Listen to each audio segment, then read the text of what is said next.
Oh, beautiful, and welcome.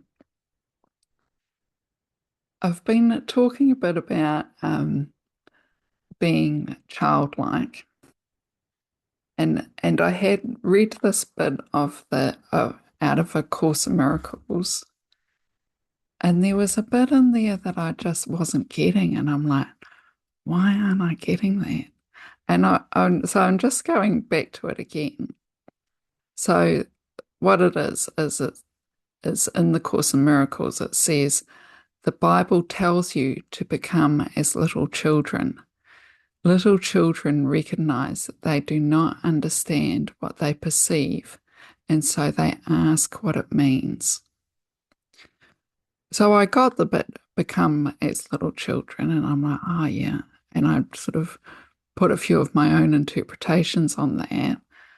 And then, and and can accept that they do not understand what they perceive, and that's what I want to do. Just recognize that I um, don't understand what I perceive, and so they ask what it means, and that's where I got my hiccup, because and so they ask because a lot of my first memories of interactions with other people are of not being allowed to ask.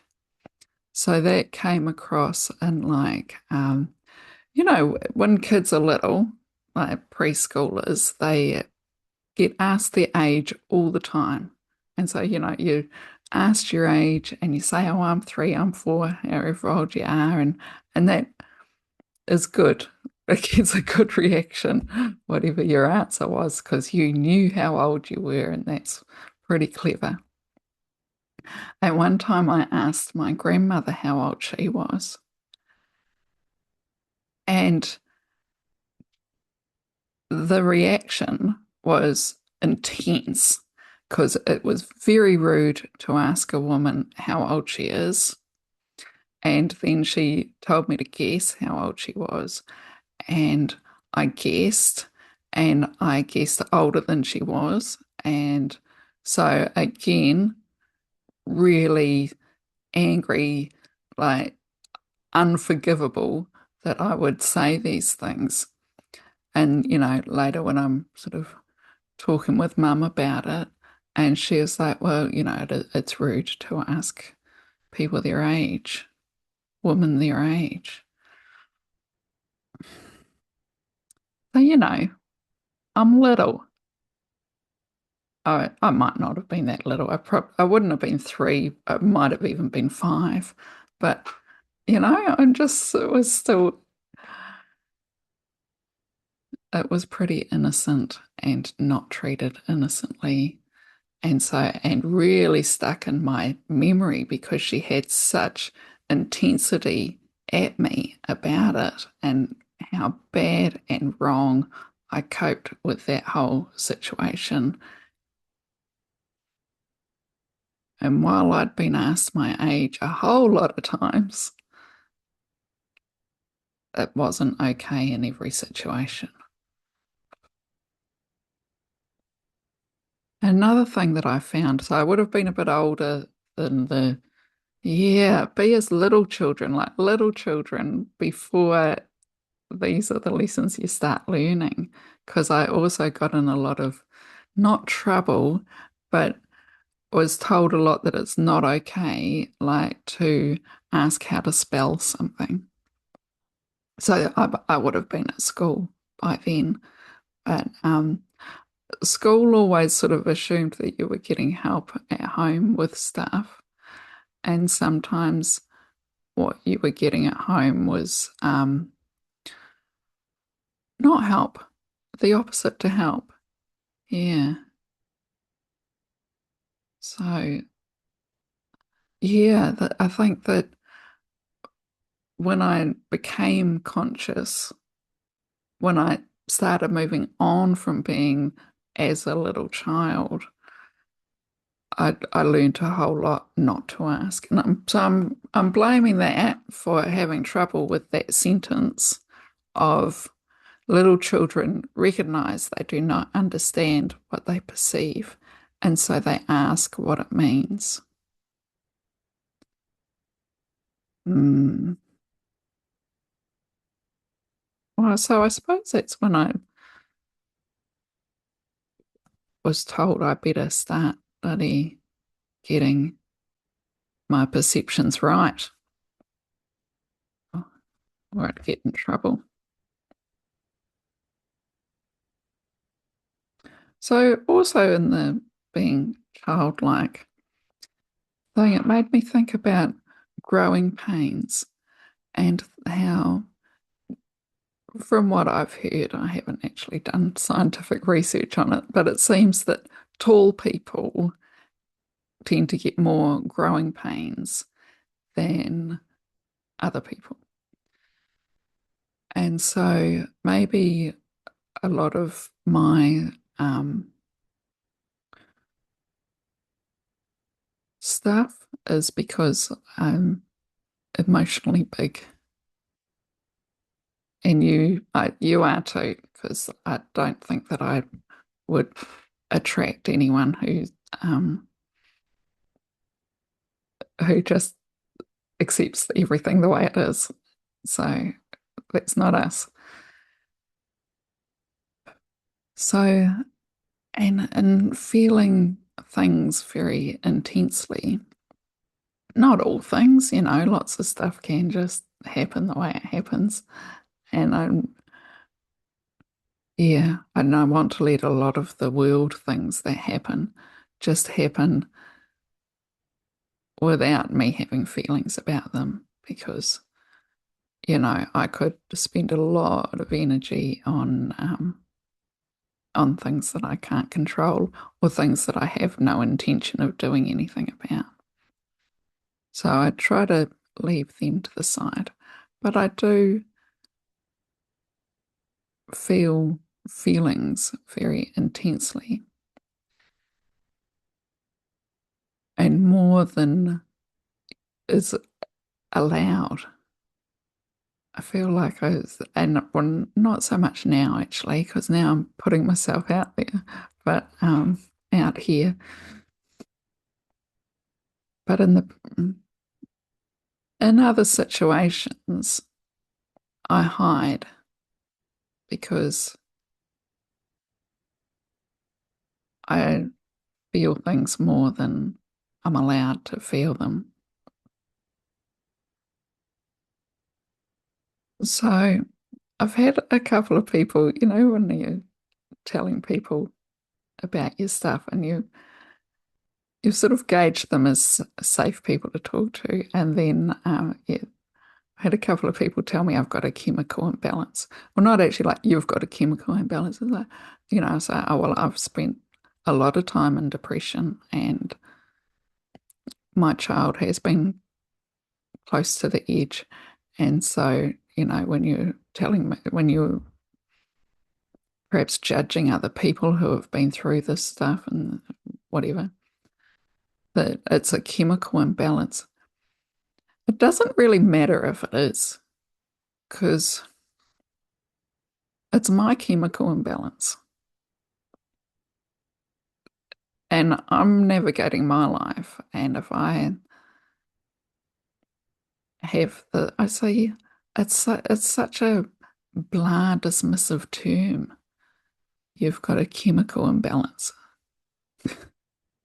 Do we have a formula for a human where this is what the balance of chemicals is? That is actually a genuine question if anyone knows that, if there is such a thing as a perfectly chemically balanced human postmenopausal woman, because we've all got our own where our chemistry should be, do we? Mm. So yes, I find that quite flippant because you also can have a look if you're going to go down tracks like that, you know, have I got ADHD? Have I got autism? All of those tracks, I could go down those and come up with the labels. But I don't like the labels. And yeah, I used to try and get labels, and sometimes I'd get one sort of after the fact. And I'd be like, oh, I wish I'd known that I could have that label. I remember that when my friend was telling me that my goddaughter had PCOS, and I'm like, oh, what's that? You know, polycystic ovaries, and all this stuff. And I'm like, oh, I didn't know that that was a thing that other people have, that people could talk about, and that that you didn't just keep to yourself. Because I had that. I don't even know if you still have it after menopause, but anyway, so I had that in spades, and I didn't know that it like had its own anagram and all the stuff. I just went through it alone and didn't know much about it because, pre-internet and stuff.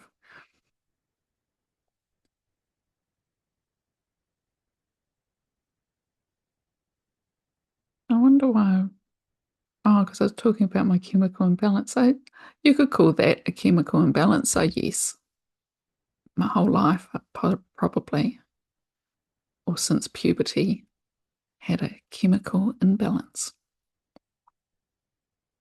And you can only see stuff clearly looking back anyway. Do I want to keep looking back?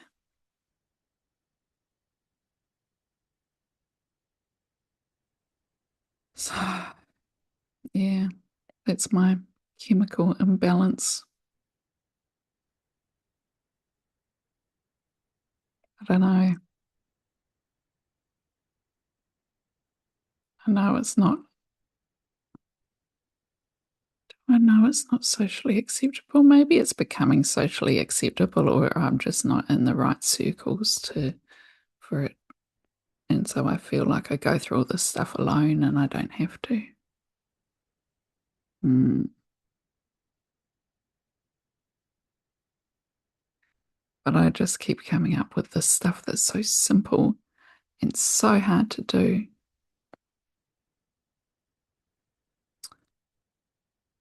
And I keep coming up with love, the hardest thing. And then it's like self love. That's where you've got to start.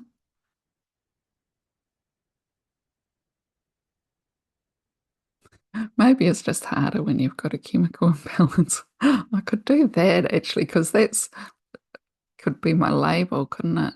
Person with a chemical imbalance. Mm,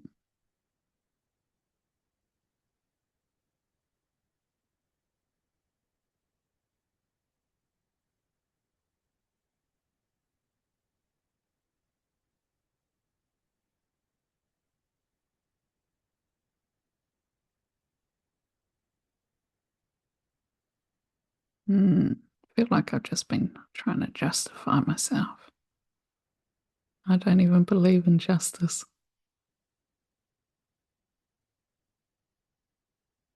Yeah.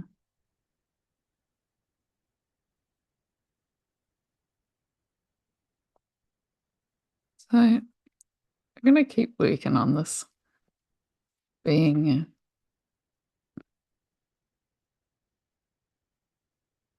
become as little children.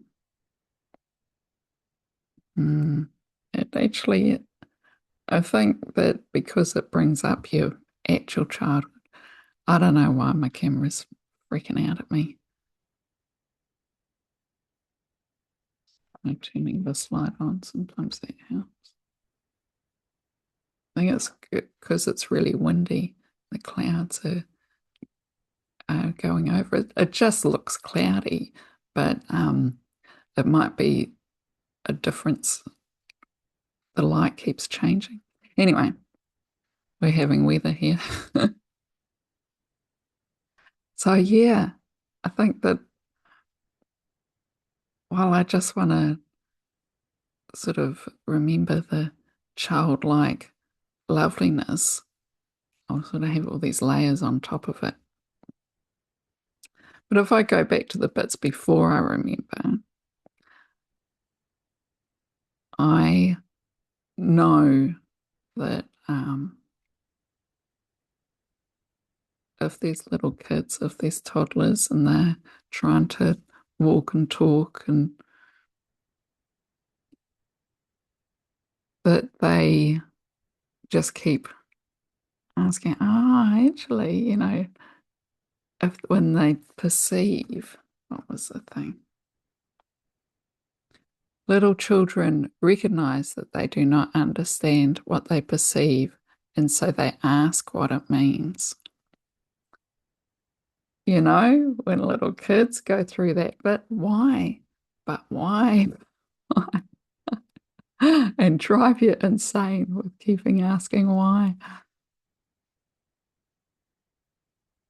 Mm.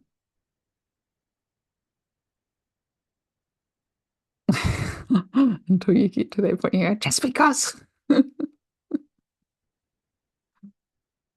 Mm.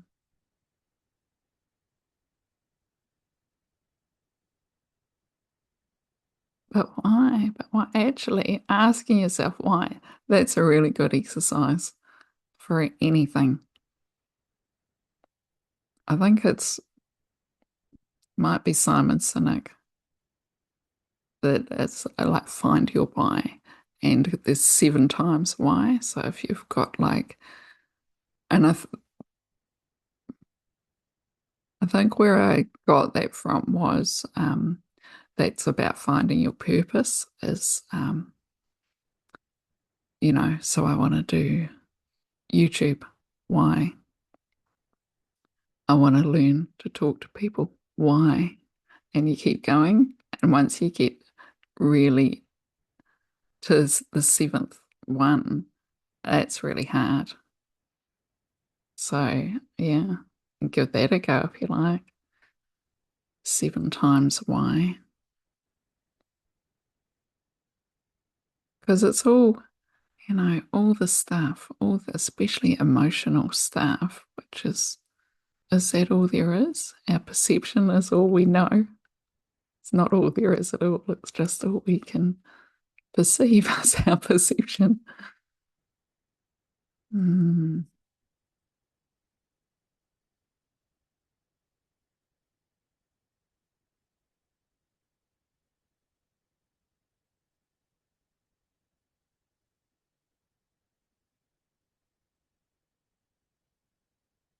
Because it all boils down to be really simple. But the simple stuff is the hard stuff. Oh, my saying from last week from the Course of Miracles was, oh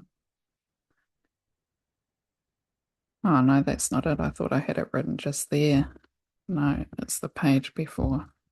One moment, caller. This is it. God can be perceived. All that is necessary is a willingness to perceive nothing else. Yeah. Oh, is that all? That's what I was saying in my group because I took that one off Gary and he was, like had this amazing week with doing that. And I'm like, is that all? All you need is a willingness to perceive nothing else. Then that God can be perceived.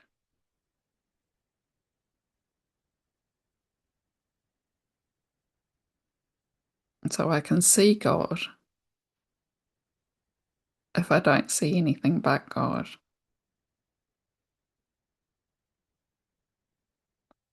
Yeah. So that's just like a little snippet thing for me. I mean, good on you if you get more than that, but it's like meditation. It is great, but it's not like,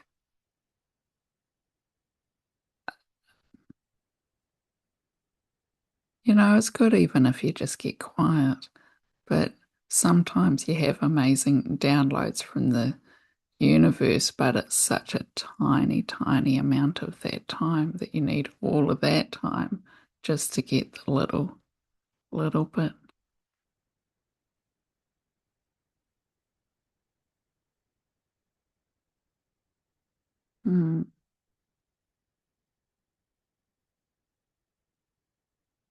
But there's lots of stuff that's like that, that you work really hard on something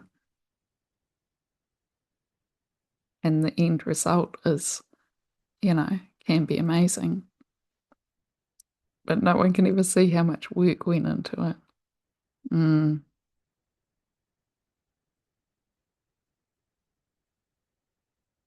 mm.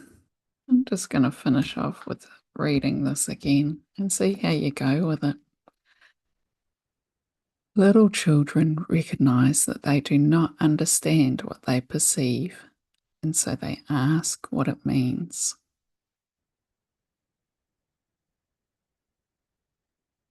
And then I'm going to read the whole paragraph.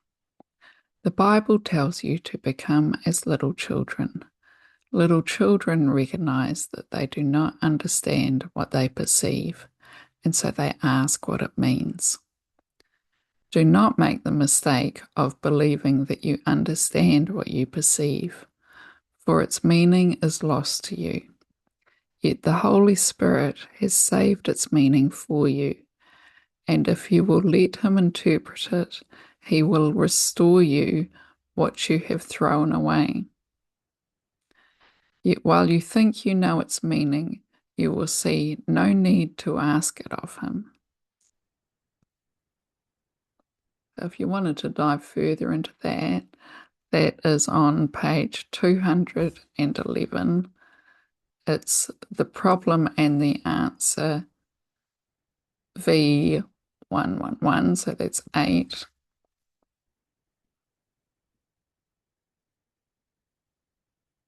And the chapter is God or the Ego.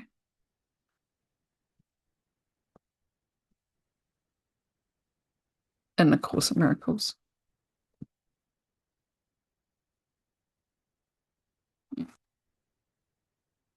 Okay, I hope there was something helpful for you in there. Thank you for being with me.